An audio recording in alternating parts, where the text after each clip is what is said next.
The obelisk, the kilitash, consists of two parts, the obelisk itself and the pedestal on which it rests.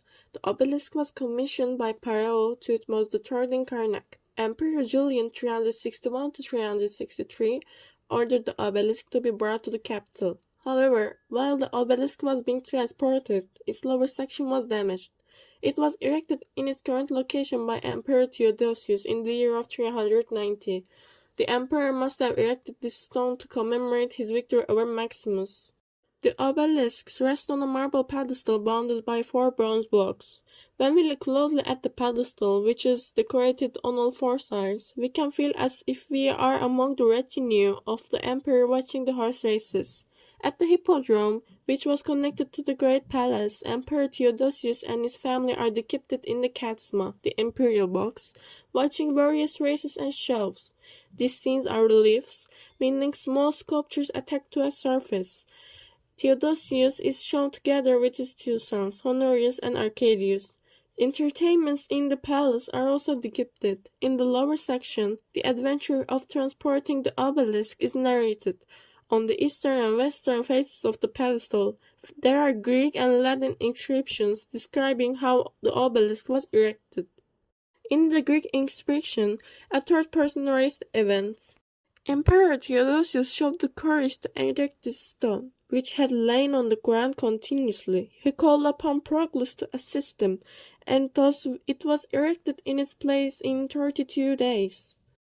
In the Latin inscription, the obelisk itself speaks. Previously I resisted, but obeying the commands of our supreme master, I had to bear the laurel of victory over the defeated tyrants.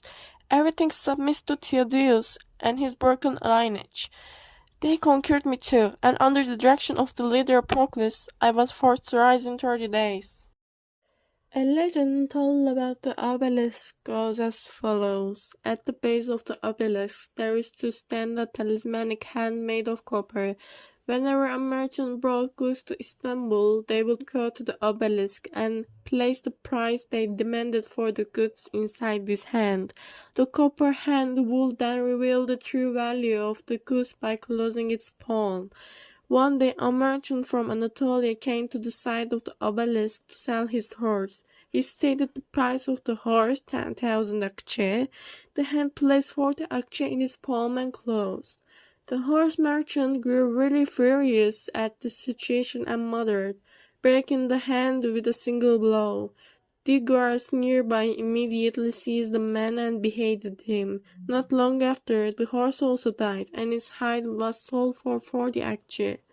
The age of the obelisk is 3,735 years, meaning it's a sculpture even older than the 2,700-year-old Istanbul.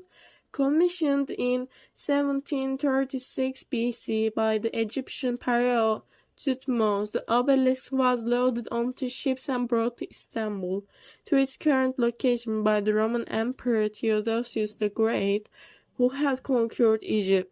According to this calculation, the obelisk, which is actually a monument praising the pharaoh, was built 437 years before Prophet Abraham's journey to Egypt.